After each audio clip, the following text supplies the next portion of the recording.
Hello, newsies. That's your cue to do your little thing that you do. But you didn't play our fun little intro. I didn't. I forgot to.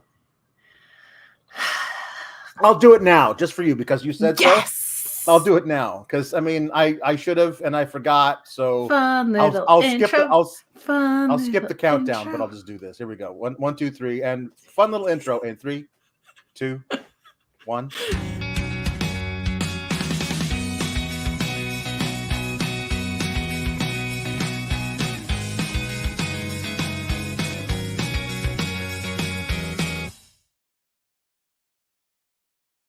It is a fun little intro. It's a fun little intro. It's a fun little intro, and I forgot to do it, and I'm sorry. It's just, the gal Melissa who does our thumbnails is incredible, and our fun little intro is incredible, and it just puts me in a good mood to see it. But yes, our movie today did not necessarily put us in a good mood. No, for a variety of reasons. No, there are very it's a weird one because there were a lot. This thing is ripe for parody. It is a very it feels like especially because it's an old TV movie from 1982, and so the picture quality is very much like you're watching on an old like a tube TV. You have to get up, walk over, and change the channel. Like it feels like that while you're watching it.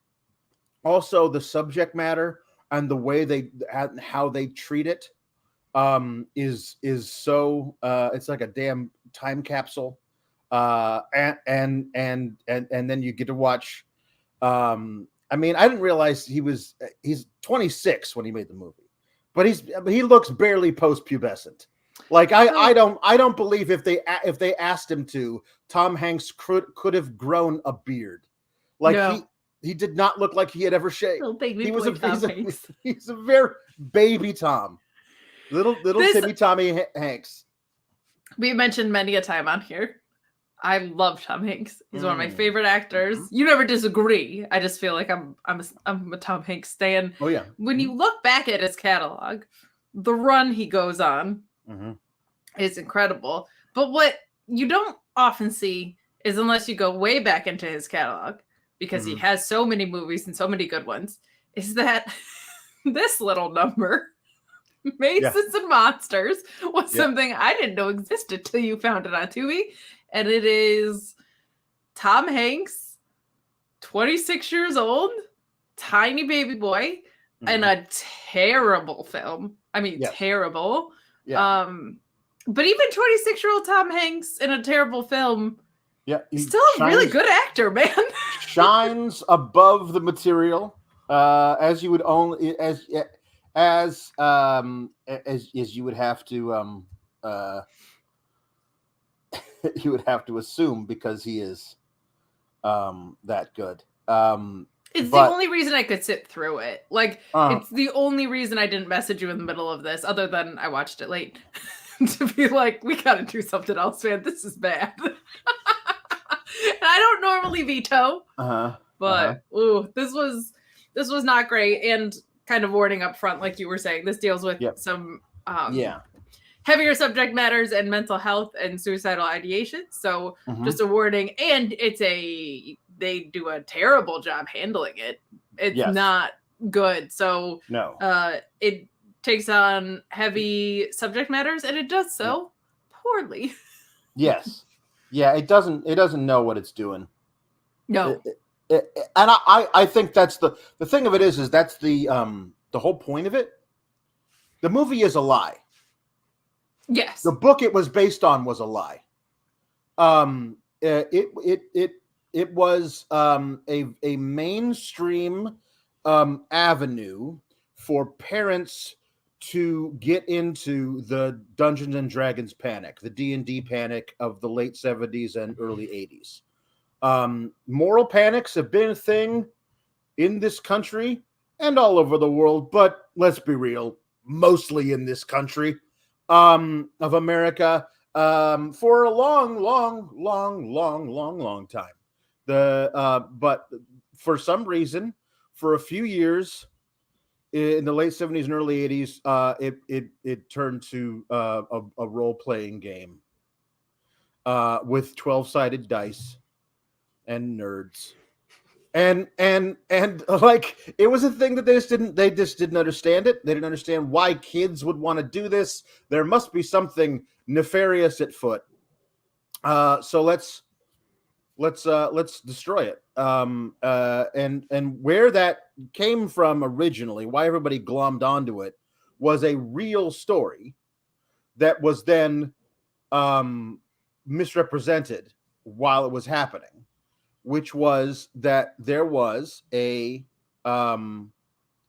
student at Michigan State University who disappeared, and they thought he might have gone into the steam tunnels underneath Michigan State. The private investigator hired by his parents to find him did some digging and found out that he had occasionally played some Dungeons and Dragons, and had a theory that maybe some kids were going into the steam tunnels to like really play Dungeons and Dragons, like, you know, like really, like maybe they're getting all whacked out on drugs and fighting imaginary monsters. It's just a theory he had. But the press ran with it and said, this is fact. He went to the steam tunnels to play Dungeons and Dragons. He lost his mind, and nobody knows where he is. Probably killed himself. And so they ran with that. And the other thing about this is because this happened in 1979, and you could just hide out in places nobody would find you. Yeah, nobody's like, I know where you are based on your cell phone location. Yeah. Yeah, this actual guy. So he came out of the steam tunnels because he did go down there, and he had suicidal ideations at the time. But he did go down there. Then he came out and realized everyone was looking for him and got scared. So he hid out at a couple of different friends' houses for like 2 weeks, and then ran to New Orleans. And eventually the private eye caught up with him in New Orleans, and he explained everything about why he couldn't go back to be with his parents and didn't want to go back to Michigan and all the things. And he begged him, please, this private detective, don't turn me in. Say you never found me. And the private detective did that. Told everybody I couldn't find him. I don't know where he is. But actually he was released into the custody of his uncle, who also agreed to never tell the parents that this had happened. The tragedy of it is that this student wound up taking his own life a year later anyway.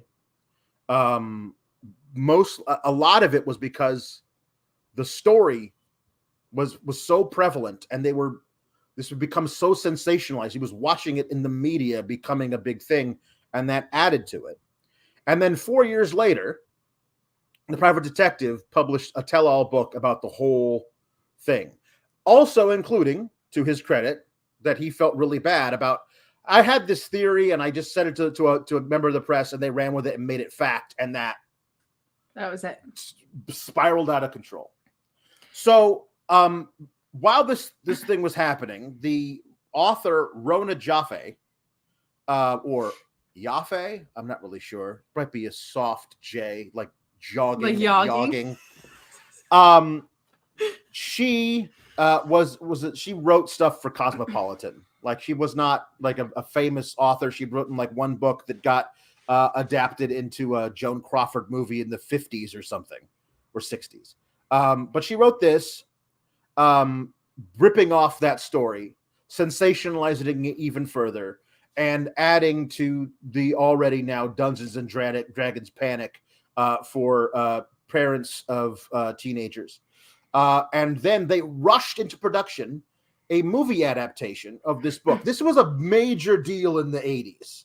Like, if there's a best-selling book or if a book we think is going to be a bestseller, let's snag the rights to it because there's going to be a bidding war between ABC, CBS, and NBC because those are the only 3 channels. One of them is going to get a hold of this, and let's make a movie about it, and then throw that onto TV immediately so we can capitalize on the sensationalism of the whole thing. And if this movie did not end up starring Tom Hanks, no one would remember it. You wouldn't be able to see it today, and that might be a good thing. Even with Tom Hanks in it, it's probably a good thing that nobody sees it. But God bless him. And so now we got to talk about it. I mean, it's tough. We do, unfortunately. The like D&D panic. Mental health conversations have come a long way. There's still a long way to go, but they've come a really long way since 1979. But this rang very familiar to me. In college, I was at a radio station at a Catholic university that was a metal radio station. Our format was modern active rock, and it leaned heavily into metal. And every now and then we would get these outraged things, right? Like you said, the name Lamb of God on air. We had to call them LOG. You said Devil Driver on air, which was a Christian band that was actually about driving the devil out, but nobody wants to hear that. They just hear the word devil, right? All these insane things. But the Black Eye story, which is not anything, in my opinion, was that there was a student, or I don't even think it was a student. It was just a young man who unfortunately took his life while listening to metal music that was on WSOU. So, of course, the reaction was that it was the music that made him do it. And not to go like too deep on things, but like sometimes the art form is the expression of something, or the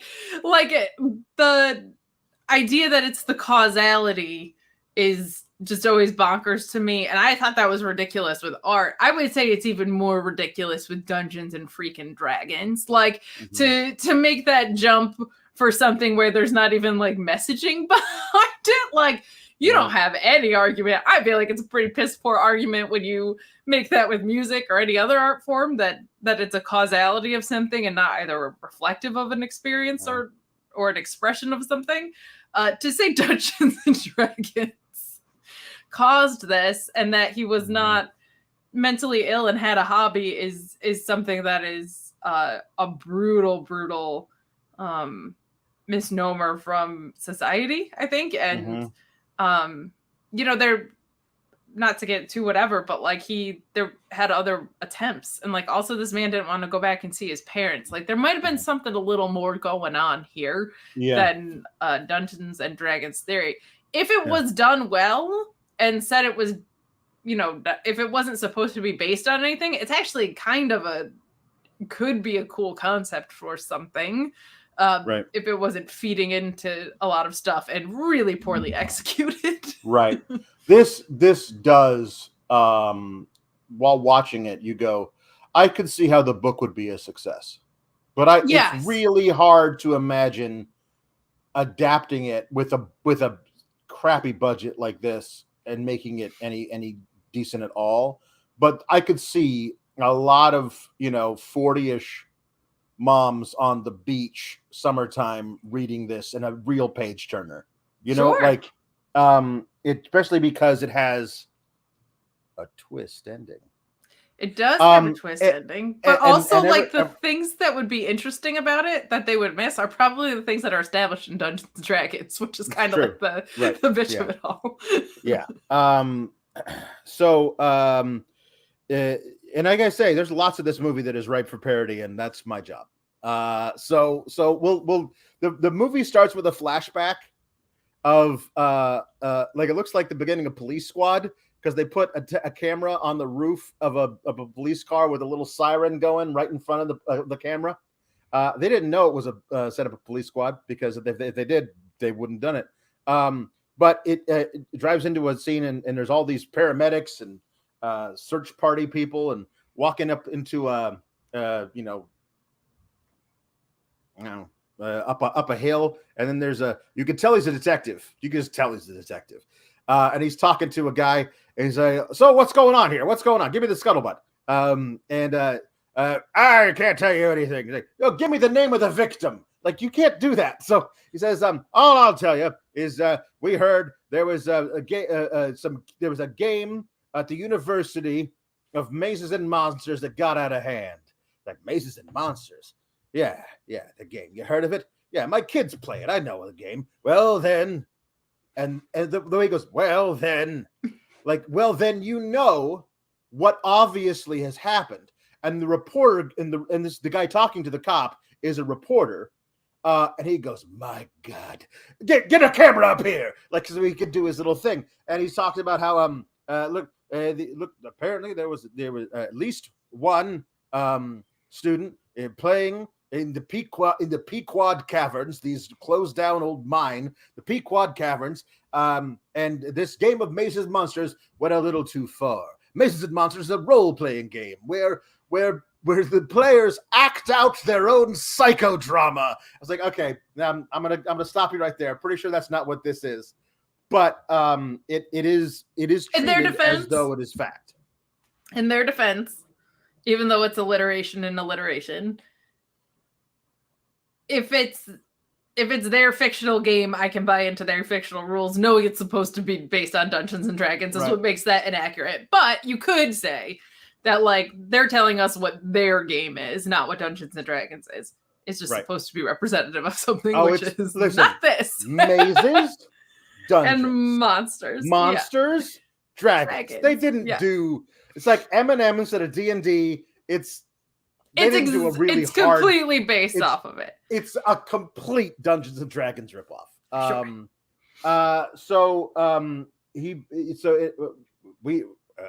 Blah blah blah. Reporter finishes his thing. It says 6 months. Then he's going to go 6 months. 6 months earlier. So we go back 6 months. Gonna have an issue with that. Yep. The timeline in this movie is all over the place and totally wrong, and it makes me nuts. But anyway, 6 months earlier, and there's a piano and a violin, and a woman singing a song because it's the 80s. It's the early 80s. She says, whatever may happen, where the road may bend, always remember we are all special friends. And this is a song that reprises several times over the course. They licensed one song, and that's it. That's not everything else is like a weird saxophony, harmonica, like instrumental. Like there's lots of music, but it's all really bad tinny instrumental crap. But while it feels like playing, stock music.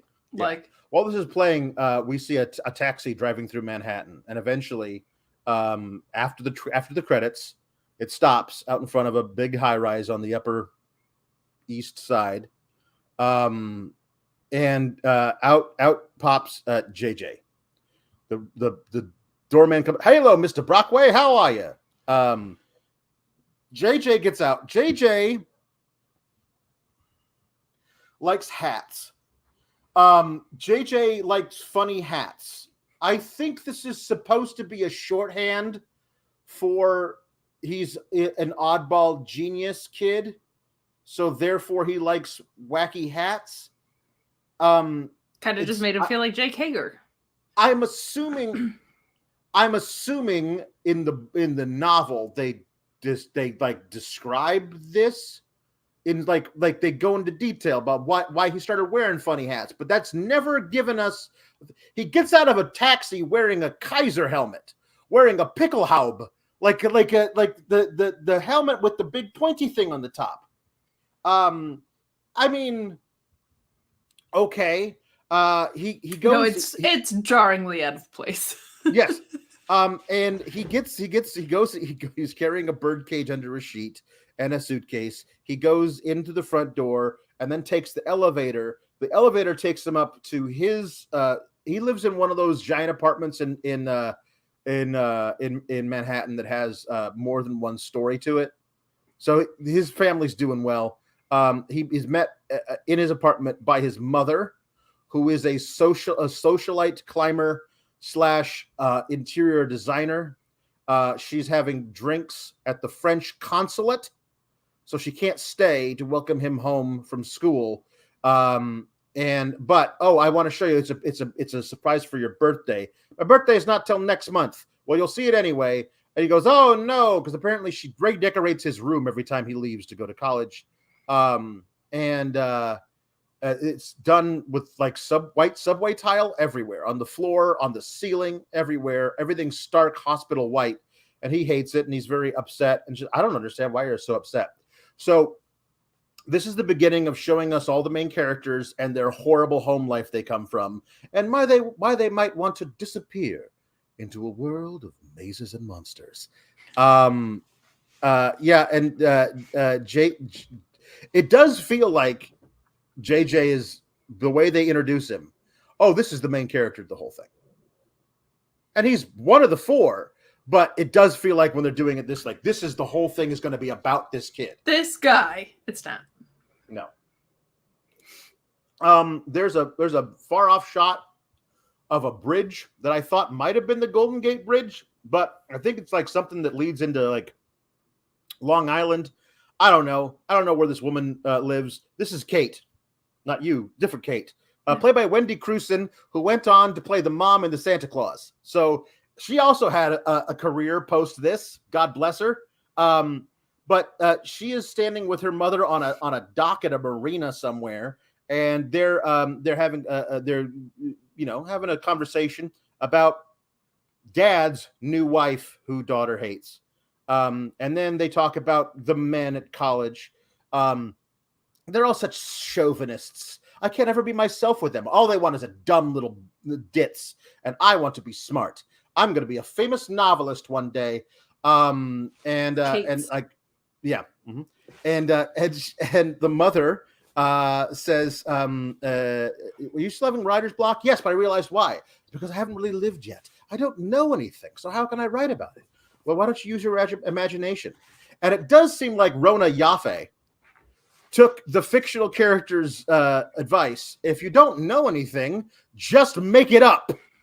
Because that's definitely what Rona Yaffe did when writing the book. We meet Daniel, who lives in a suburban Boston beautiful home. I also do love, parents. By the way, that the advice was not like, get some life experience. Nope. Like, don't go out and experience life. No. Be the dumb woman that you just said you didn't want to be. Just live in your little box and make things up in your brain.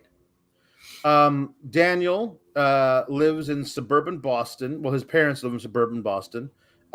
This is all taking place in the summer before going back to school. That's how you have to look at it that way. So his dad is a professor of computers at whatever college he teaches at. Mom is just a piece of work who is a horrible person to him. But Daniel wants to do it on computers, make his dad happy, but he wants to make computer games.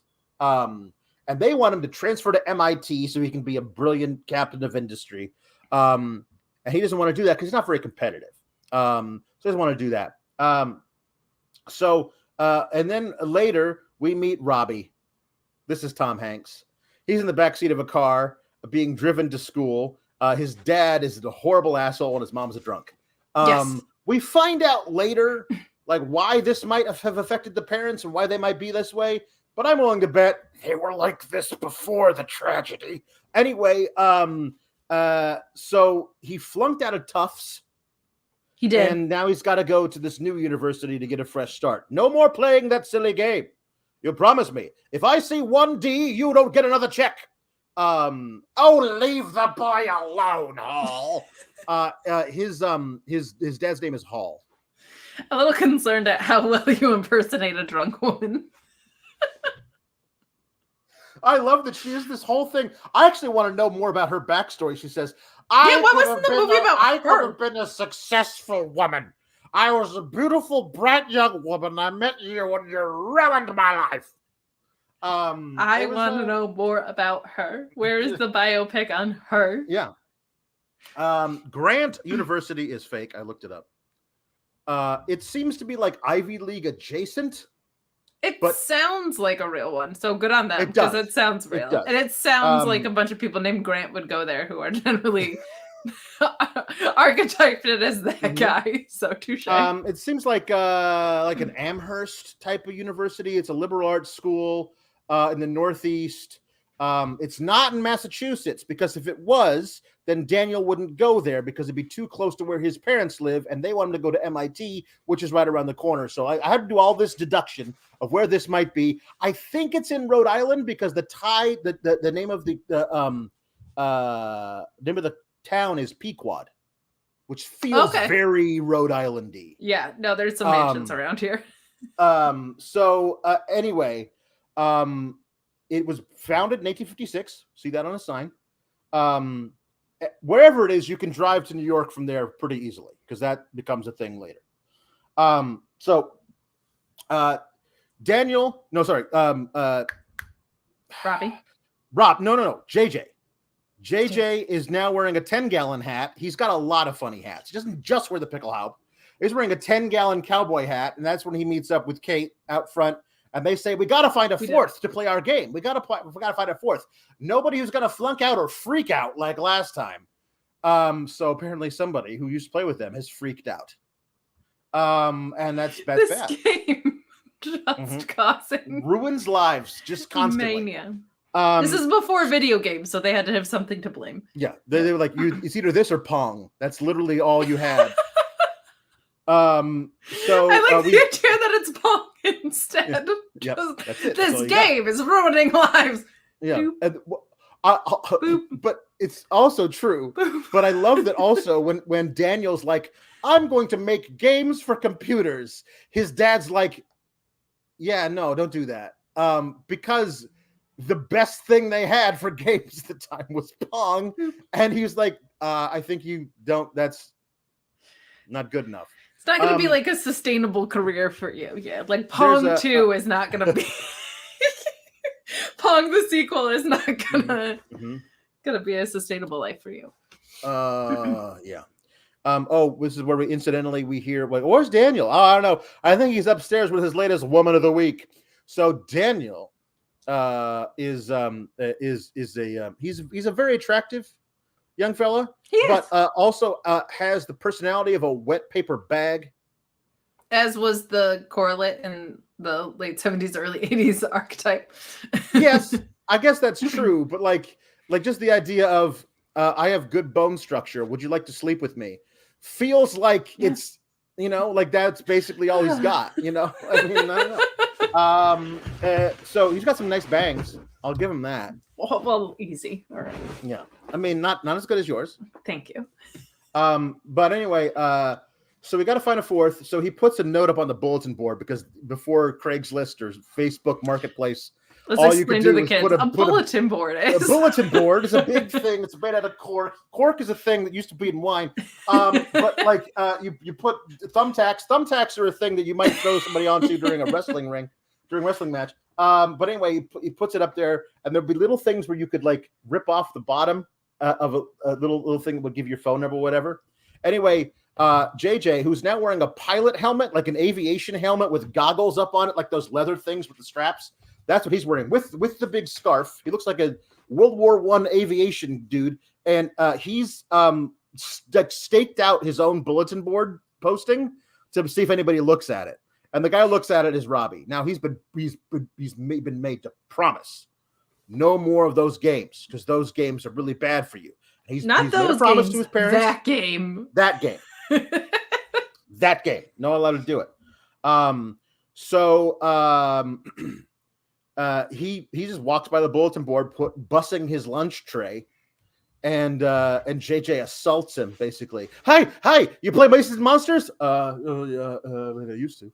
Well, that's we're looking for a fourth. No, thanks. I don't really do that. Oh, okay. Well, hey, I'm throwing an intimate little gathering tonight in my dorm room. It's a party for Bridget Bardot. You should come. And Tom Hanks says, is she going to be there? Meaning Bridget Bardot, the actress and model who was last relevant in the, I'm going to say late 60s, and definitely not Rona Jaffe picking a celebrity name out of her own head from when she was last relevant and making it a thing that like 20-year-old kids would be into. Anyway, so Tom Hanks, oh, is she gonna be there? Who? Bridget Bardot? No. Why would she be?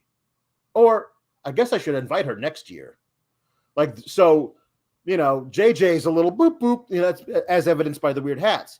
But he's like, no, I'll show up. I'll come to your party. Thanks. Because he wants to make friends, I guess. Sure. Just not through the devil's game. No. But he shows up with a bottle of wine. And the one is able to find him. He shows up to the party, and JJ is in a full tuxedo wearing a hard hat.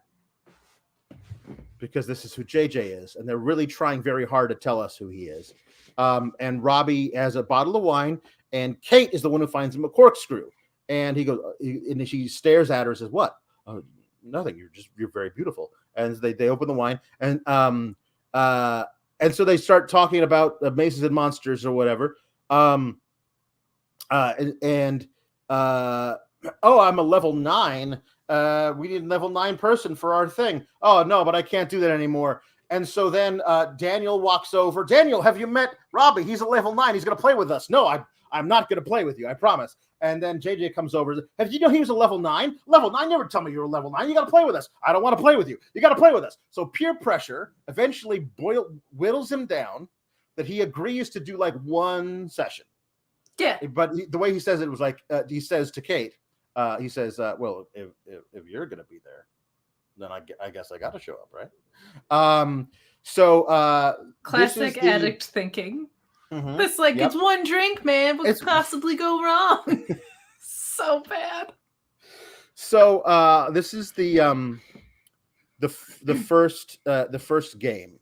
Okay. It's all done in candlelight. There's a big board set on a huge ottoman, and everyone has whittled out of balsa wood little avatars for their character. This is where we get the opening thing from Daniel, who is the maze controller, not the dungeon master, the maze controller. They could have called it maze master, but no, maze controller. And I control everything in this world. And then he goes into this whole thing about this is an old gnarled trees and dried grass on this hill. Beneath this hill, through those caves, is a maze of blah, blah, blah, blah, blah. And the race of people who were once human, but now unspeakably vicious. And there's also lots of treasure. And you got to find the treasure. And the whole point of the thing is you find the treasure before you die, you win, I think. I'm not sure. But then they all come out with their own characters. They put it right in front of them, and they do this whole thing. And they each have like a notebook with all kinds of notes in it and stuff. Yeah, well, there's 9 levels. So Kate comes out and she says, "I am Glacia the fighter. I have many weapons and fantastic armor, and I'm almost invulnerable. And I have the most important thing I have is," she says, "I have acquired the mighty stalking sword of Lothia." And then we get JJ says, I am Freelick, the frenetic of Glossamere. I am the cleverest of all the sprites. I did some research, and I was not able to determine whether or not he was also the cleverest of all the 7-Ups. Oh, that's upsetting. But I'm going to assume also the cleverest of all the Sierra Mists. Feels like a leap to me, but yeah, I don't know. I'm just going to assume. It was at this point that I was like, I can't believe I miss watching Street Fighter. And I told you, I said to you it's like 35 minutes in where it actually becomes a thing that you can follow, and there's actually a plot line. Yes, things happen. Yeah. And then Tom Hanks goes, I am Pardieu, the holy man. I have a pouch of many spells and charms, the most powerful of which is the graven eye of Timur. I also have a sword, which I only use should my magic fail me. We never find out Daniel's character's name because as the maze controller, he's the maze controller. He's not a character. But later, he's not a character. He's not the maze controller. JJ becomes the maze controller, and we never find out what Daniel's character is. And I always kind of wondered what this, like, again, devoid of personality, pretty boy would create as his own character. I always wondered what that would be. I can't decide. Yes, well, it's the cleverest of stories, but I this movie was. I mean, I'm not really sure. The Starry's the new one. I think it might be cleverest of stories. So I'm not sure if it's Nimble or Neville, because at some point Tom Hanks screams it, and then also at some point says it later. And the closed captioning was no help. Thanks a lot, Tubi. I'm gonna say it was Neville, and it was the man that gravity forgot. Yes, that's what it was. There you go. Thank you very much. You're welcome. So this is their first session. So next, Tom Hanks is in the library. He's got a massive pile of books. We never find out what he's majoring in. We can assume that as it's going to be a writer, that Kate is English major. We know that Daniel's in computer science. We find out later that JJ wants to be a movie star, so he's in theater arts. We never find out what Robbie is studying, never. But he's got a stack of books, literally higher than himself, and he decides, oh, there's Kate over there. I'm going to go sit by her. And while he does, he very smoothly drops books all over the floor. And this is the beginning of the montage, again, set to wherever maybe I can. It is. Never underestimate the power of a good Kate. That's all I'm saying. Yes, it's very true. This is just lazy writing as a montage to streamline the romance. We never find out like what they have in common or why they like get together. Which shows them jogging together or yogging. That more of them playing a game, smiling at each other over candlelight, and then walking under an umbrella together, and that's it. That's how they fall in love. We never see them kiss. I don't think we ever see them kiss. The only thing nerds don't. Yeah, nerds can't kiss. But then we go from that lazy montage to the story of Hall Jr. Yes, this is where the timeline starts to ruin me. Kate. Ruin your life. I just want people to be smart enough. I just want people to be smart enough to like realize like what they're writing. I just do. I need it. So the story of Hall Jr. Okay, which evidently goes in one ear and out the other for old Kate who's listening to it. Robbie has an older brother, Hall Jr.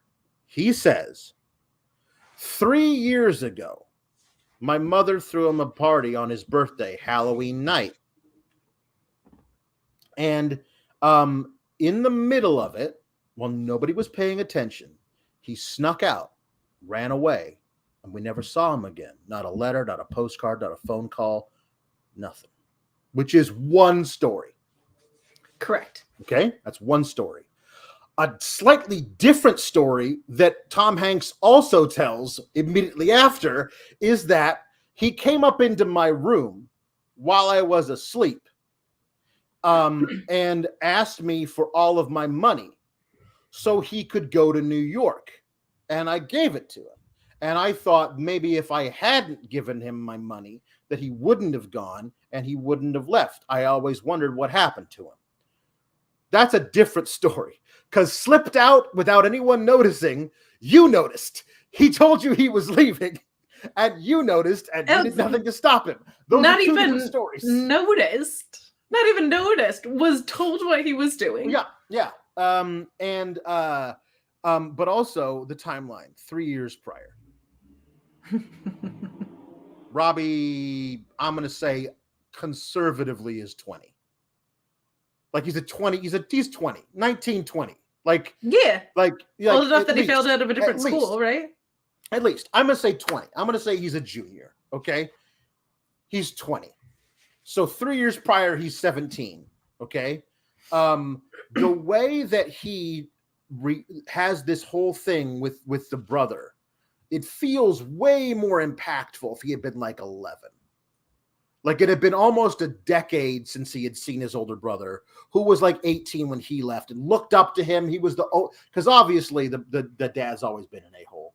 And the mom probably started drinking more heavily after her firstborn son ran away and presumably died, but probably was a drunk before that. The only person he had any connection with is his older brother, who basically abandoned him, and he feels bad about there's that. Like that's way more to me impactful as opposed to 3 years ago when I was 17 or possibly 18, my older brother, who was a full-grown adult at this point, because if he's older than me and I'm 17, then he's an adult. He didn't run away from home. He's an adult who left his parents and didn't want to be around them anymore. Like there's a difference there. So that's always bothered me. Also, the Halloween thing is going to come into play later. Yes. Because that timeline also bugs me. But he says, I dream about him a lot. Also, there's this horrible shot in this scene where he gets up from sitting on the bed in the dorm room for no reason and wanders over to stand next to a shaving mirror on the wall so we can like see his face looking toward the camera and also like a profile of him. So I think that's supposed to be like the duality of Tom Hanks's character. Like his psyche is fractured and split in two, but it doesn't. It just looks dumb. It looks really bad. Yeah. 26-year-old Tom Hanks even deserves better than this. Mm-hmm. Mm-hmm. Mm-hmm. So, I dream about him a lot, he says. So we got our first dream of Hall Jr. This dream consists of Tom Hanks running on a treadmill awkwardly in a room that's vaguely full of fog machine fog. Correct. While screaming, Hall, come back! Hall! Hall, come back! You can like hear the treadmill. Yes, you can also hear it. So this is the next scene is when JJ is talking to Daniel. JJ wants to be a movie star. Daniel's talking about his social life. It's no big deal, man. Oh, sure, for you, because JJ's definitely a virgin. But Daniel's like, come on, man. I know everybody thinks I'm this makeout champion, which is definitely written by somebody who's never kissed no longer a child. Yep. But no, it's just like this. I don't know. I'm thinking I'm this big makeout champion, but think about how that affects girls who are actually caring and sweet. They don't want to have anything to do with me because I got this bad reputation. It's like, yeah, but I mean, like, so instead, I'd like to have a girlfriend, but no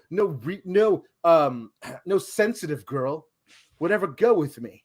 So instead, it's just a never-ending stream of strangers I take to my bed. It's just and JJ's like, sounds pretty good, actually. All the same. Yeah, it's pretty good. I am so cursed by my hotness. Yeah, they're trying to nail down a time they can do their next gaming session. So JJ goes to Kate's room to ask her when she'd be available, but Kate doesn't answer the door. Robbie answers the door, and he says, "Oh, you want to come in? Kate will be right out of the shower." And JJ's like, "No, Dwayne, can you play tomorrow?" "No, we can't tomorrow. We're busy. How about Wednesday?" "Okay." And he leaves. And Tom Hanks, I don't know, it's just a weird choice. I trust him because he's a really good actor, but it's a weird choice in this. He's got a little tiny book, like it's a very small book, and he's just flipping through it. He's got a nose in the whole time. He sits down, and Kate comes out. She's in a robe with her hair up in a thing. She's putting on a lotion, and she like leans up against the desk and is like, "Was that JJ? Yeah, he didn't want to stay. He seemed kind of down, just looking at the book." And he goes, "Oh, poor JJ. He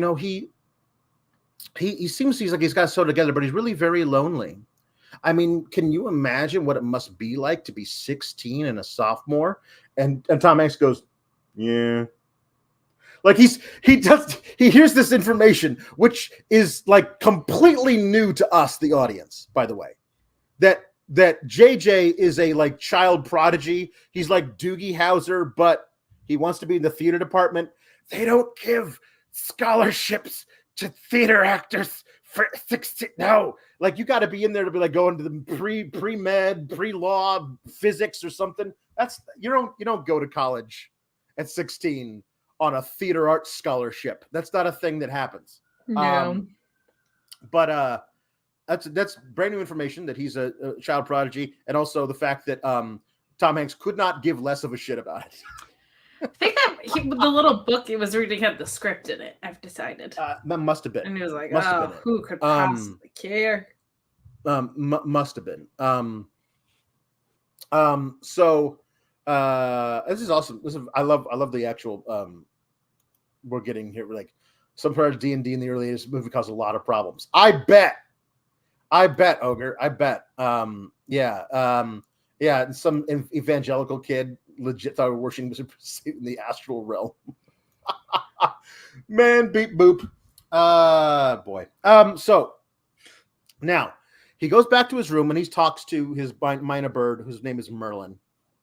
And he's done really the most clever thing in this entire movie is the thing that he's trained his bird to say, which is anytime somebody starts talking to him, like as though they expect the bird to talk back, the bird will say, "Birds can't talk," which is so brilliant.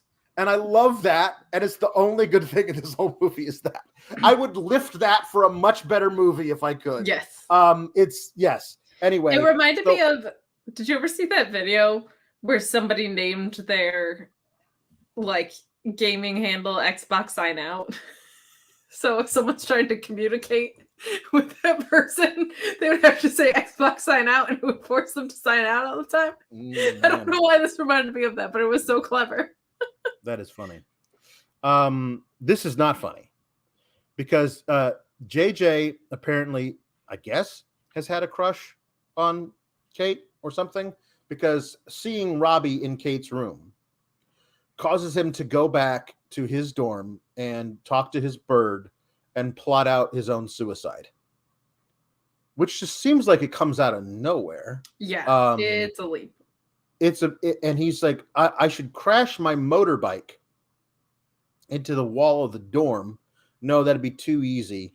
It'd be too ordinary. And she says to the bird, "Do you know no student has ever committed suicide while at Grant?"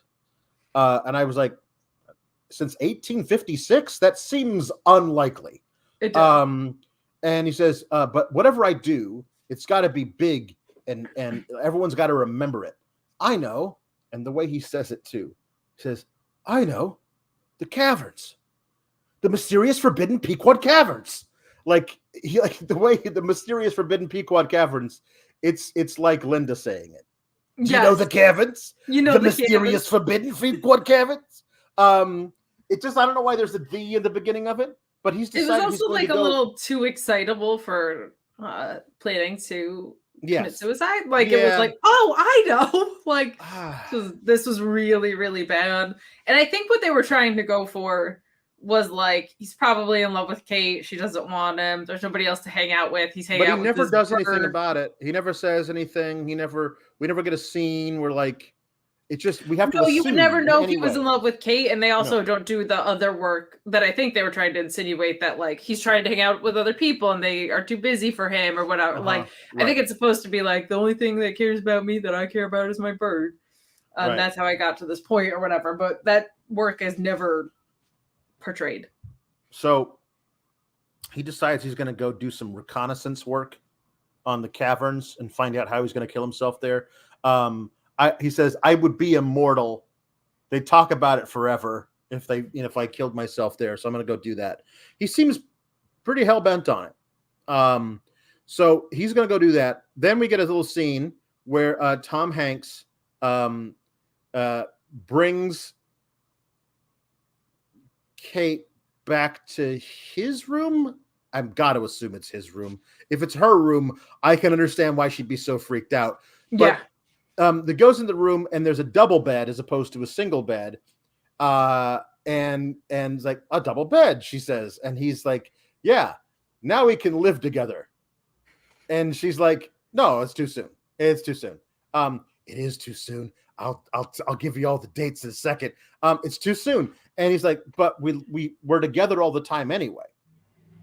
Now this makes not living together, but having a double bed makes, like, in one of your 2 dorm rooms seems like a good idea in case you'd like to spend the night, because you could do some hanky panky on a single bed, but it's hard to sleep on one. You know, even just the sleeping part. Get away from me. Yeah. Move over. Yeah. Single bed for full-grown people. Come on. Yeah, no. Also, all of these dorm rooms have like ensuite bathrooms. That was not the dorm that I stayed in. Nope. Communal showers all the way. Super fun. Anyway, so she rejects that and it's like, no, you know how much I care about you and everything. Going with you is the best part of my life, she says in a quote. Kate, who didn't want to be this. No. It doesn't. But we have all the time in the world. Oh, Kate, you don't have any time. And I think the reason that the Tom Hanks, he doesn't say this to her, but I do think the reason that he wanted her to like live with him is so they could sleep in the same bed, and he believes this might cause him to stop having the dreams. If there's someone else there with him, maybe he won't have the dreams. Which are getting more and more vivid and more scary for him, perhaps. But now, because she rejects him, he's got to start sleeping alone. And wouldn't you know it, it's all her fault. It's always the woman's fault. Of course. Okay, so anyway, JJ goes to the caverns, goes inside, does some reconnaissance, and decides, I'm not going to kill myself here. Instead, I'm going to create a live-action version of this game. So all we know, though, is that he went there to kill himself. And then he goes there, looks around. Wow, this place is pretty cool. Cut to them playing the game again, and he's not killing himself anymore. That's never actually comes up ever again. But there's a thing where, it's the cause and it's the cure, it would seem. You roll the dice. The dice comes up. The dice means something, a scenario that pops up. So Daniel tells Freelich, so you find yourself in this room. Across the room is a dozen flesh-eating zombies. But between you and the zombies is a pit, a deep, dark pit. But you can see something glistening at the bottom. What do? And JJ's like, Freelich jumps into the pit and gets all the treasure. And it's like, no, there's sharp spikes at the bottom that are just encrusted with gems. Freelich is dead. And Freelich's like, oh, well. And Kate's like, no, we can't lose Freelich. Pardieu, use your powers. Use your magical holy man powers to revive Freelich from the dead. Not Freelich. And Tom Hanks' Pardieu is like, I don't have enough points to use my raise the dead spell. Oh, well, I guess Freelich's dead. And Kate's like, way to go, JJ. You jumped into the pit without even using your sonar first. So now the game's over. I mean, the game's not over because part of the game is if you make a wrong decision, your character dies. And the game ends when somebody finds the treasure. I believe is what at least Mazes and Monsters is laid out as. I don't know about Dungeons and Dragons for real, but like that. And so it was always a possibility somebody was going to get eaten by a monster or fall to their death or whatever. Sure. But they're so upset that now Freelich is dead. We got to start the whole game over. No, just gonna push the reset button on a game of D&D. That's just the way it works. So then he says, "Well, how about we start a new game? But it's my game. It's it's the most ingenious thing enhancement of the game I've ever heard of. Of course, it came from me, so that's why it's so ingenious. We're gonna do it for real. We're going to go into the Pequod Caverns and go walk through the maze of the Pequod Caverns, and we're going to do everything, and I'll be the dungeon master." And was like, sounds like a great idea to me. There are some kids who died in there a couple of years ago, but sure. I mean, Kate needs some convincing, but as long as she's been told, it'll be a complete secret. Nobody will know about it. It'll be only us. She's like, okay. Cut to the next scene, JJ telling somebody all about his plan. for no reason. Like, it's a scene where he goes and he barters for a skeleton from the biology department, from a biology grad student who wants dinner for 4 on his credit card as a return. But you got to tell me, this is Basil. The name of the skeleton is Basil. Basil and I are pretty close. You got to tell me what you want him for. Well, don't tell anybody, but I'm going to do a live action version of Mazes and Monsters inside Pequod Caverns. And the biology student's like, you're crazy, and leaves. Now, this seems like the kind of information that somebody would have found out if they were investigating a possible disappearance in the Pequod Caverns. But nobody ever asked that grad student anything. It doesn't come forward of it.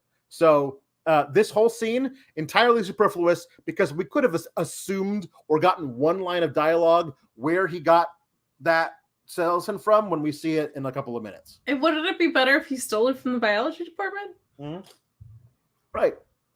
But JJ is the kind of guy who always makes deals with people, apparently, and not an actual thief. Anyway, he also borrows a bunch of costumes, terrible costumes, from the theater arts department, and they drive out in Kate's car to the Pequod Caverns, and they go inside. As soon as they get in there, he does this thing where it's like, this is the cave of the Vorations. Inside is the vicious Ak-Oga. His viciousness is only matched by his treasure. Will ye enter? Nerds! So they go in, and JJ goes in first and then immediately hides around a corner and starts, like, yelling over some kind of loudspeaker. I don't know. It's so weird that they can hear him the exact way from every place, and he's always whatever. So he's like, they go in, they're trying to find him. He's like, I am the maze controller. I am not JJ. Now you must go through the maze. And so they're walking through, and the Basil, the detective skeleton, falls down. Detective skeleton. I was saying, yeah, Detective Skulls. So he falls down and scares Kate.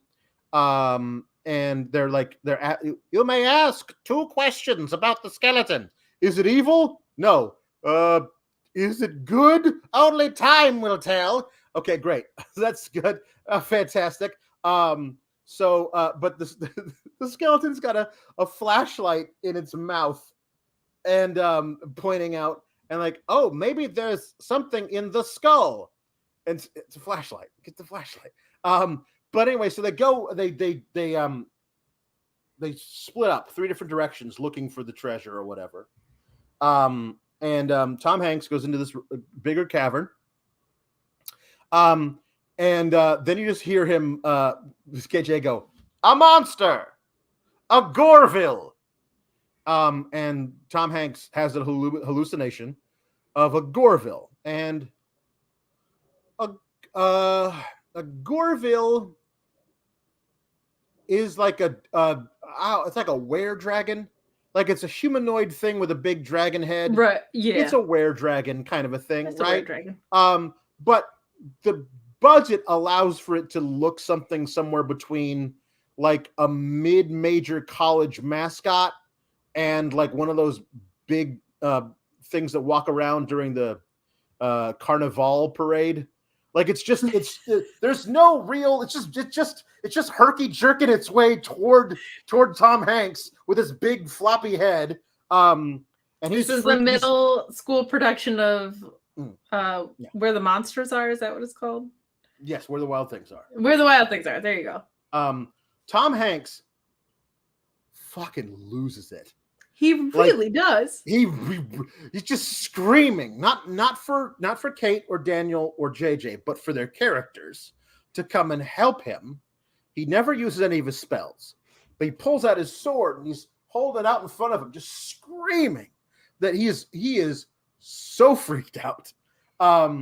They run in, and he's there. I have slain the Goreville. And he points at nothing on the floor, and they go, "Oh, good for you." And then they're walking out of the cave, I guess, sometime later. No one seems to notice how crazy he's gotten, especially because He's walking out. I was like, I don't understand. I only use my sword if all of my magic has failed me. I have. Why did I use my sword? And it's like, oh, it's fine. Doesn't matter. Ha ha ha ha. And then he's like, bless you all. Like, knock it off, Pardue. Ha ha. Oh, our friend has had a psychotic break and we don't notice. And this says, my favorite part was when Kate got scared by the skeleton. And it's like, ha ha ha ha ha. Well, I was gonna make some monsters out of like papier-mâché. But like, oh no, that would have ruined it. And then Kate has the tagline of the movie where she raises her lantern up. They're all carrying like Coleman camping lanterns into the cave, but she raises hers up so it lights her face, and she says, "The most frightening monsters are the one that exist inside our own mind." Dun dun dun. And then, I also just couldn't get over like this guy was gonna kill himself, and he was now has the energy to paper mache monsters. We're making the Hall. There's another Hall dream where he's been talking to by Hall. Also, I don't know if you noticed this. Hall Jr. in the dreams, the Great Hall, is just voiced by Tom Hanks doing a deep voice. It's the same. Okay, I thought so. That's Tom Hanks. Very That's weird. definitely Tom Hanks' voice. It's Tom Hanks trying to do strips. It's just not, like it does feel like that sometimes. It does. But anyway, a holy man does not use violence. To be truly holy, you must be pious, humble, celibate. Okay, listen, if my older brother's ghost comes to me in a dream, and it's like, knock off the hanky panky, and like you can't have sex anymore, dude, I'd be like, all right, cool, bye, no more dreams about you, pal. Get out of here. But he says you must be celibate, and then Tom Hanks in the dream, Robbie says, but I walk with Glacia the fighter.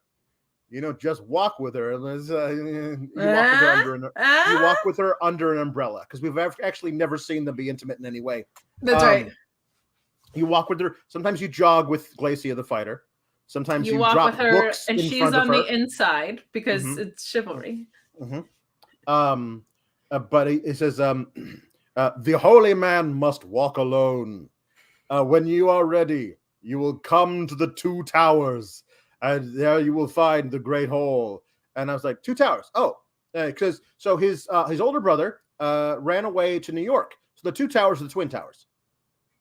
Like immediately the first time they said this, I was like, boom, done. And it takes everyone else in the movie like another hour to figure this out. Like, you guys are dumb. Like, they say the 2 towers. They say the 2 towers.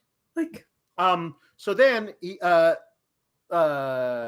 Kate comes in to Tom Hanks's room, and she's like, hey, let's have sex. And he's like, I cannot be with you anymore. I love you. I will always love you, but I cannot touch you. And she's like, is it something I did? Oh, no, nothing you did. It's all me. It's like, and she's, oh my God, it's happening again. Wait, so this is that. Call somebody? Maybe it's you. Have you tried switching brands of deodorant? Like, if this is happening to you all the time, maybe this is a thing that, like, I don't know. So they hug, and it's like as like a goodbye hug. And then cut to a place I can only imagine is called Harmonica Billiards Bar, because it is a bar where there is very loud harmonica music playing and a big pool table that is very loud. Harmonica Billiards Bar. And according to this conversation that happens between Kate and Daniel, weeks have to have passed, because like the way that she says, oh yeah, no, for a while I thought I wanted him back, but it's over now, and we're friends, and I think it's better this way. I mean, it's not romantic, but it's deeper. It's a more true connection. I mean, a good number of days have passed for you to have that perspective about this thing. But also that belies the entire timeline, so it makes me crazy. So they have a conversation. He says, "Do you think I'm too tough, Daniel?" No, you're not too tough. You're a little guarded, but you're not too tough.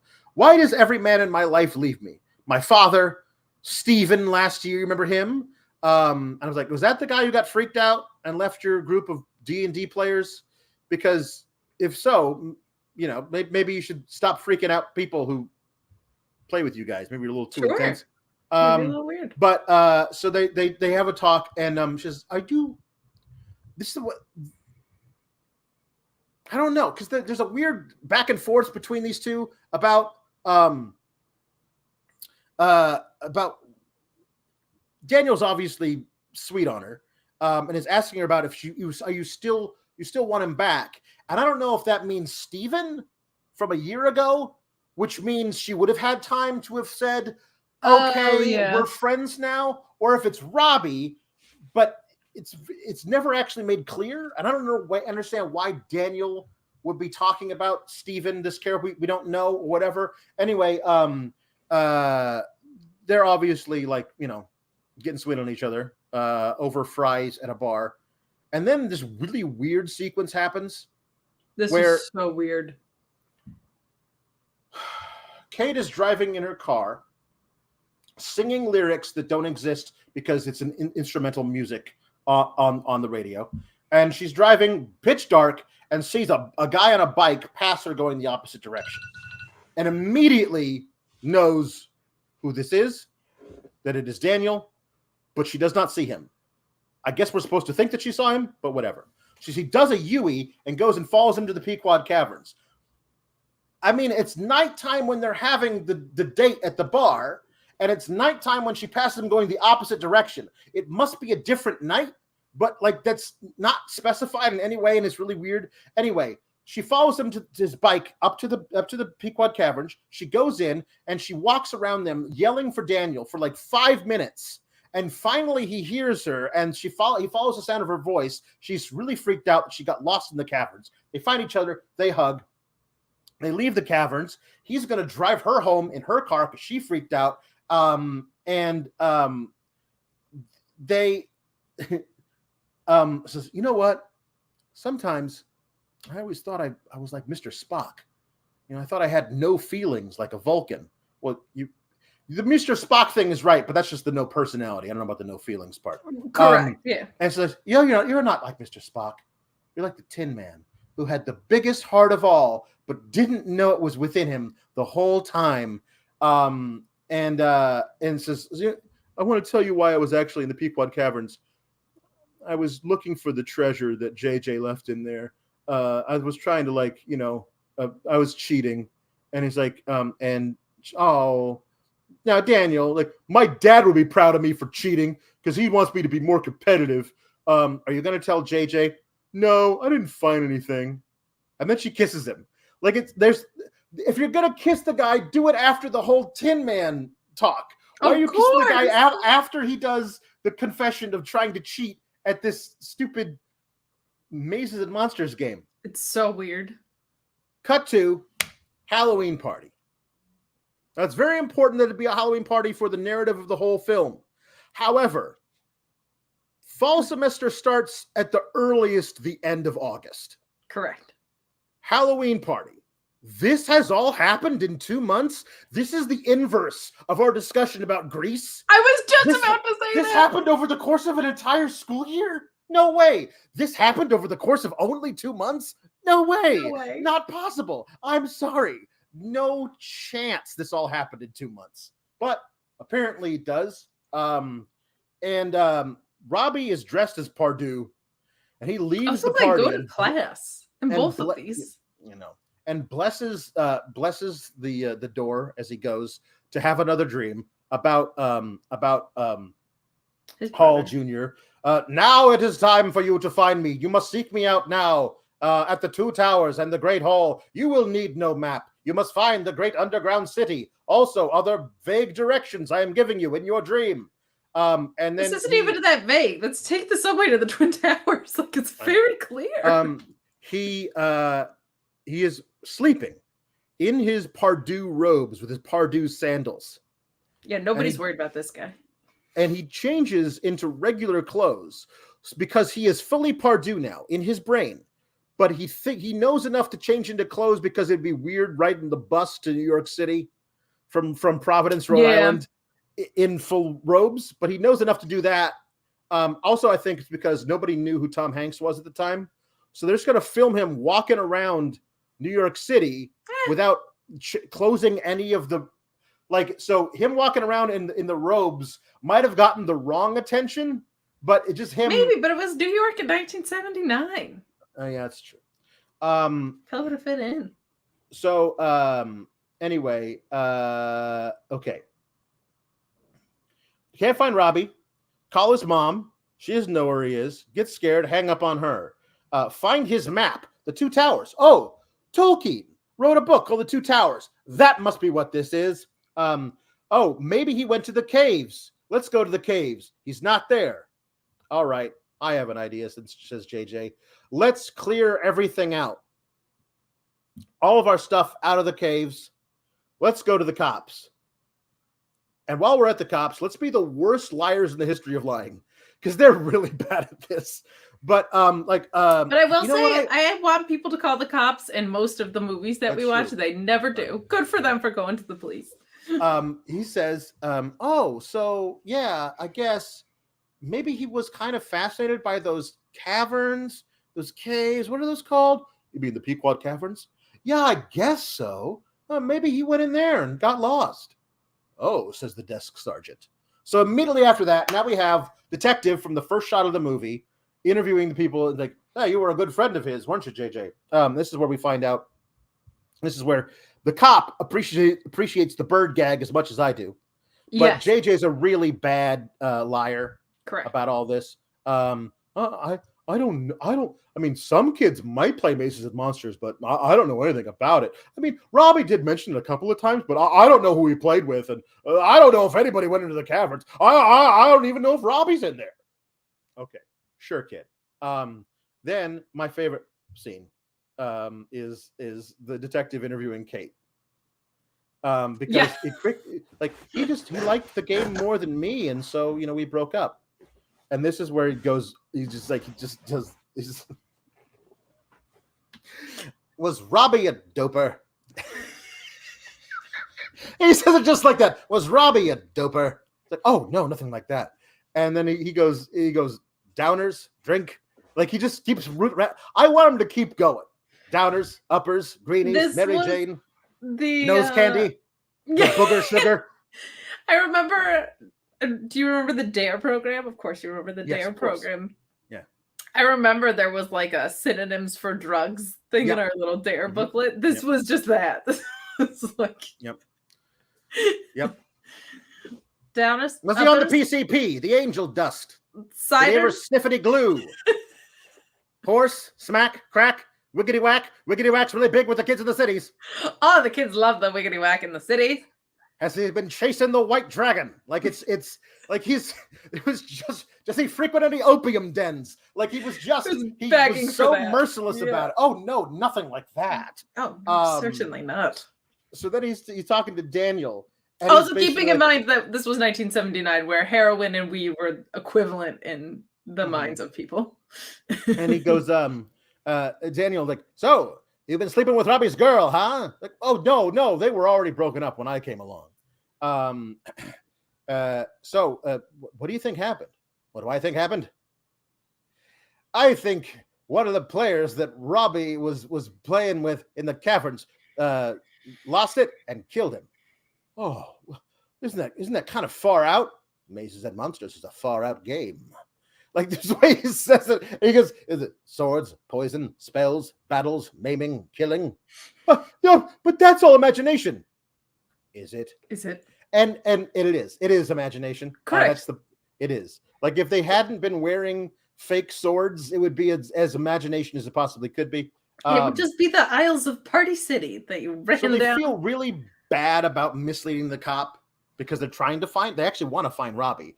So they take the map that JJ made of the caverns and like slip it onto his windshield while he's at the caverns looking around for Robbie. But they can't piece it together because Kate's not very bright. Not you, but her. She's not very bright. She can't figure it out.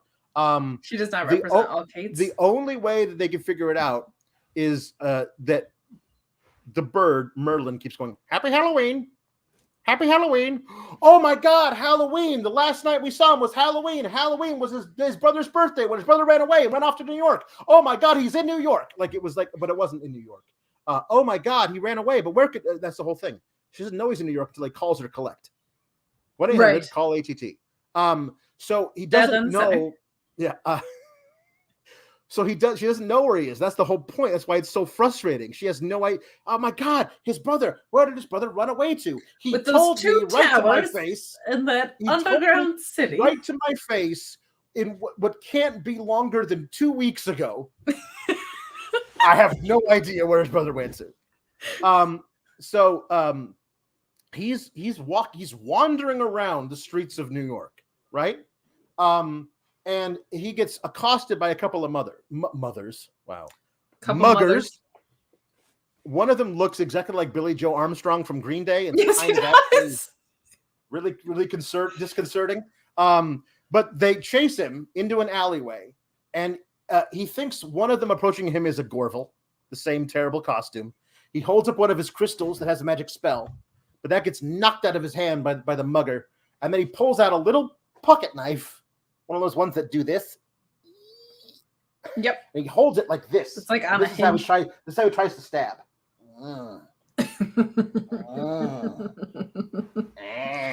Just like a nerd would try and stab. Yes. Nerds! So he's the guy dives directly at him while he's holding a knife in front of him and gets stabbed in the abdomen. Yeah, that guy wanted to get stabbed in the abdomen is the only thing I could think. It was like that was his whole goal today. He woke up and said, today, I'm going to get stabbed in the abdomen. I'm going to grab myself a coffee. Yep.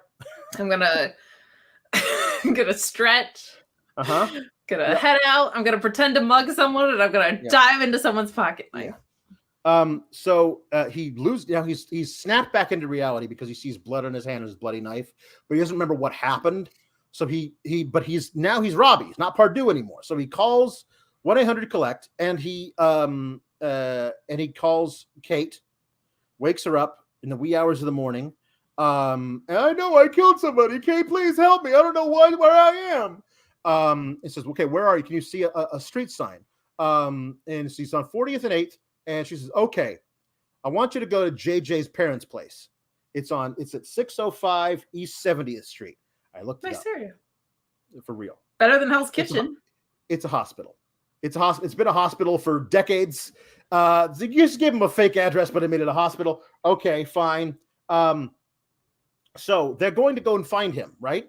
So they're running up to the car and says, why are you bringing that stupid bird? Says Daniel to JJ. Oh, come on. Merlin's good luck. Now, Merlin did say Happy Halloween, which allowed her to like jog her memory at some point.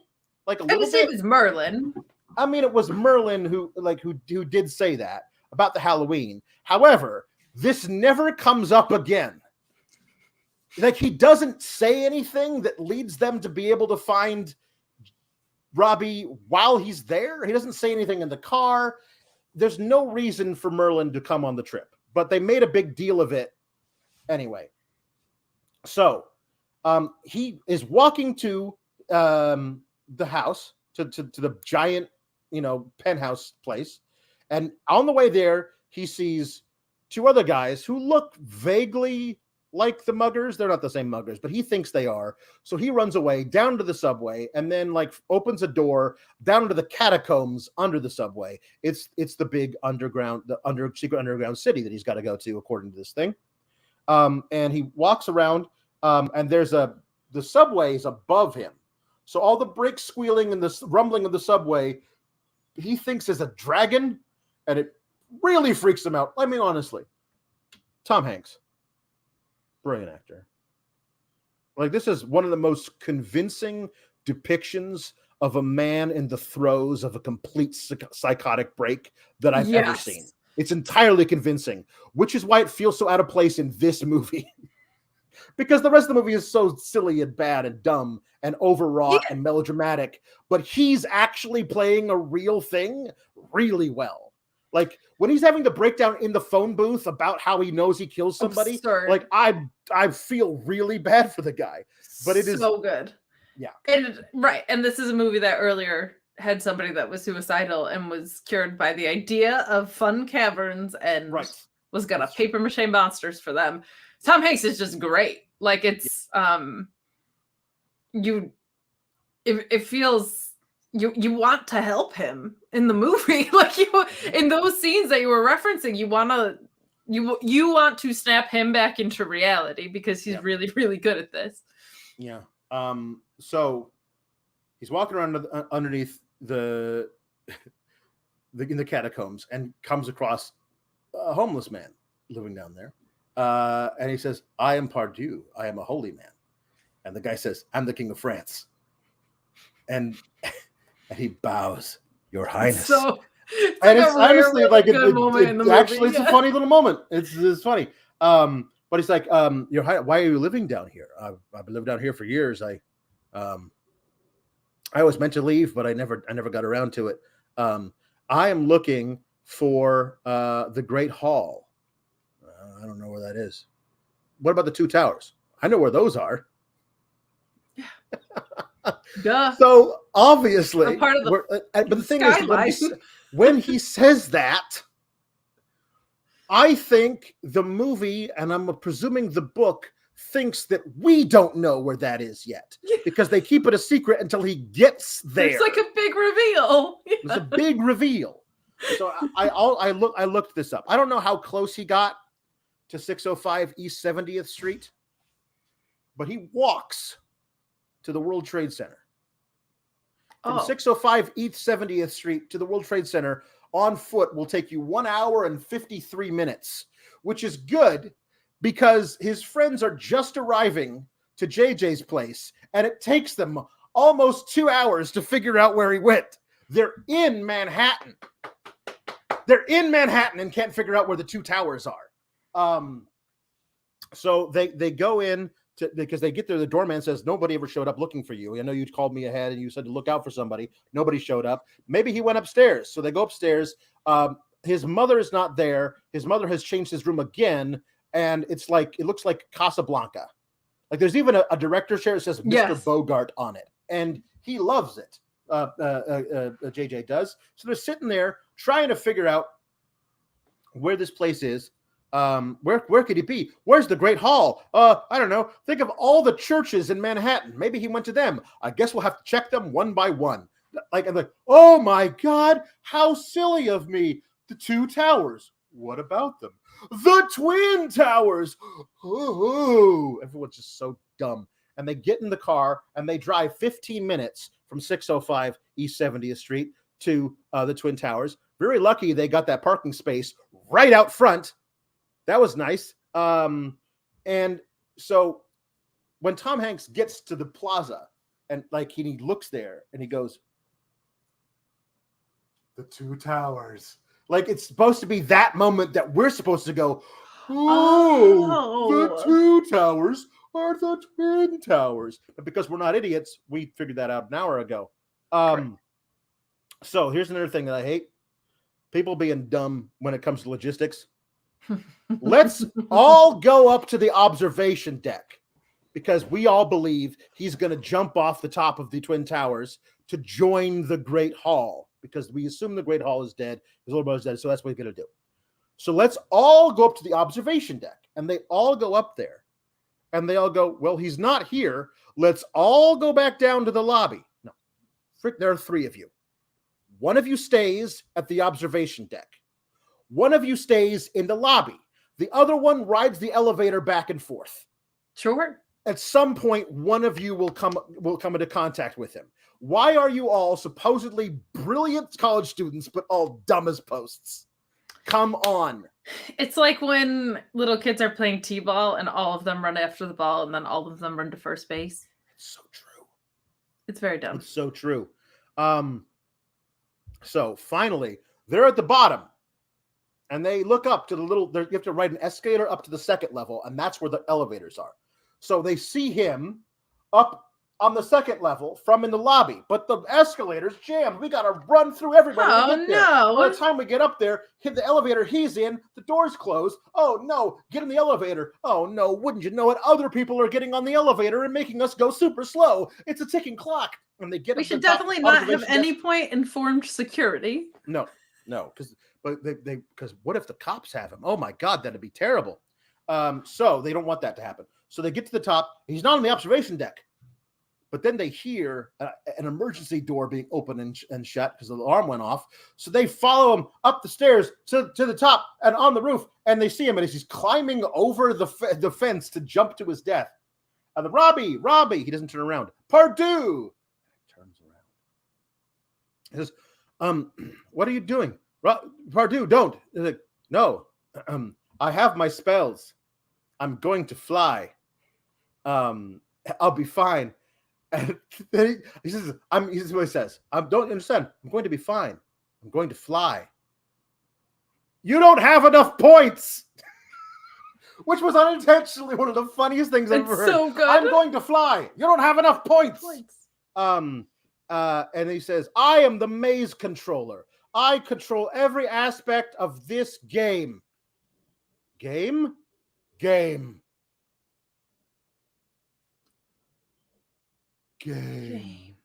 Like it was just some of the terrible dialogue. I feel so bad for Tom Hanks.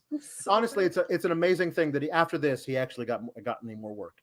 It's only because of the breakdown scenes. It's just because of it's honestly. So they hug everything. Oh, JJ, what am I doing here? I don't know where I am. So they all hug. Everything's fine. Then they say 3 months later.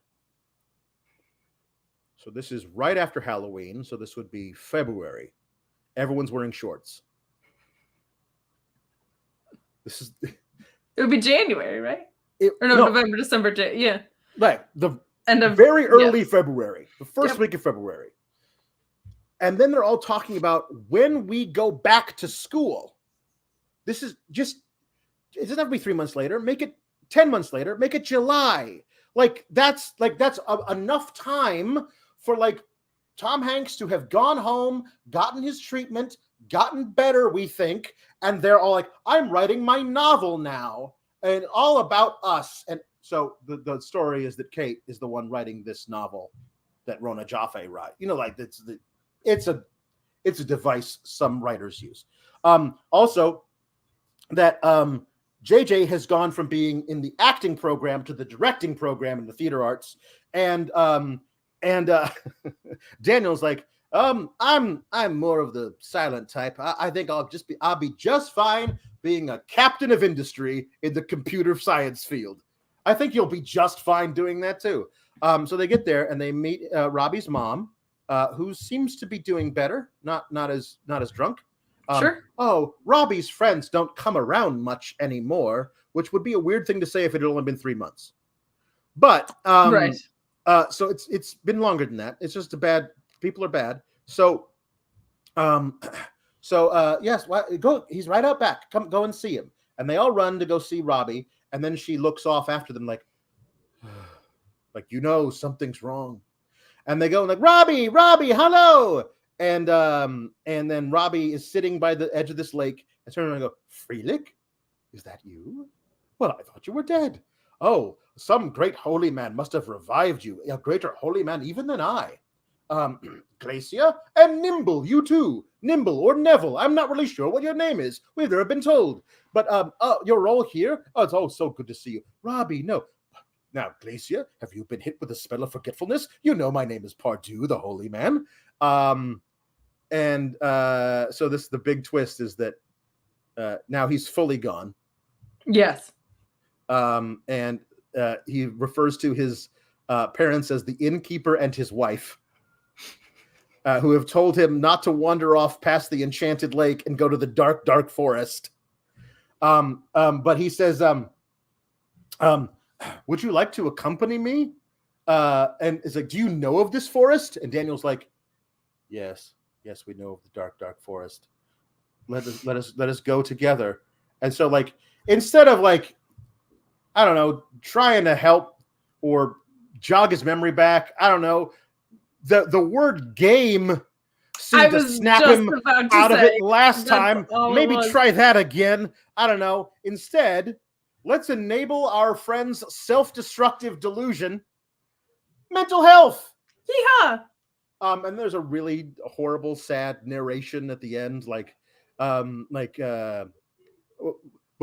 the forest was not really dark, and the lake was certainly not really enchanted. There were no monsters within. All we found there was the death of hope. Like, oh Jesus! What? Oh no! So the moral of the story, kids, is don't play Dungeons and Dragons.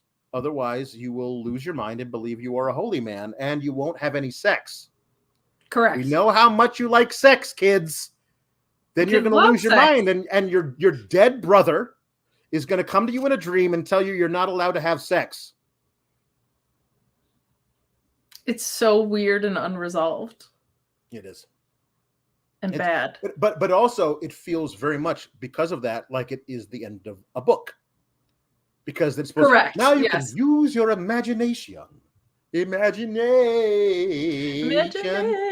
land. Ogre says, a little support to keep these going. Probably see you both again tonight. SGS and AKA forever. This movie caused me to fight censorship with a satanic panic and the PMRC at an early age. That's awesome. That rules. Good. Yeah, that's I forget, it was something like BADD. I don't forget what the B is. But it was something against Dungeons and Dragons. I remember Mothers Against Drunk Driving and Mad. This was bad. But it was against Dungeons and Dragons. Bitches against Dungeons and Dragons. Yeah, this is not a good movie. This is terrible. I was just scrolling the Tubi, trying to figure out what to do, and saw Tom Hanks, and there was no trailer, and I was like, I don't know anything about this, but I know Kate loves Tom Hanks. Yeah. And we just did a couple of very well-known movies. It's about time we went back and found something completely obscure. And yeah, if honestly, it's a Tom Hanks movie and you haven't heard of it, because we know of Turner and Hooch, right? We know of the ones that aren't very good. This is honestly a waste of time. This is one of the most clear-cut getting the flicks out of here that I've ever had. Yeah, I will say, as a time capsule of the Dungeons and Dragons panic, like as a research tool, like if you want to know the kind of media that was being put out to make parents go crazy and forbid their children on pain of being grounded for the rest of your life, mister, to stop them from doing Dungeons and Dragons. That's it. This is it. This is the thing. This is the most Dungeons and Dragons panic thing ever produced. Just such a funny concept. Also, it's kind of funny that like a year and a half later, the Dungeons and Dragons cartoon was playing on Saturday mornings. Like they made a whole Dungeons and Dragons cartoon that I watched as a child that came out like maybe 2 years after this came out. Like that's how fast this thing fizzled from being like, don't let your kids play Dungeons and Dragons. They'll lose their mind and jump off the World Trade Center, to your smaller children can be influenced by this on Saturday mornings while eating bowls of Lucky Charms. And you're cleaning, like with no supervision. Bothered against Dungeons and Dragons. That actually feels appropriate. Just bothered. Mm-hmm. I'm just bothered. Oh, just bothered. All right. But yeah, no. Unless you're doing it out of here. For a paper, don't. No. And the few moments where Tom Hanks is like actually having the breakdown is some incredible acting. It's not enough to watch it, but he's always been a good actor. We know that. 26-year-old baby boy Tom Hanks is also great. Yeah. He went from bosom buddies to a dry spell for a year and a half. I wonder why. to doing Bachelor Party and Splash. Wow. Yeah. Dang. Yeah. So there you go. There it That's is. what it is. All right. Get the flick out of here. And next week we'll probably do the same because that's what we do here on Get the Flick Out of Here. See you guys next week. Bye. Have a good weekend. Bye.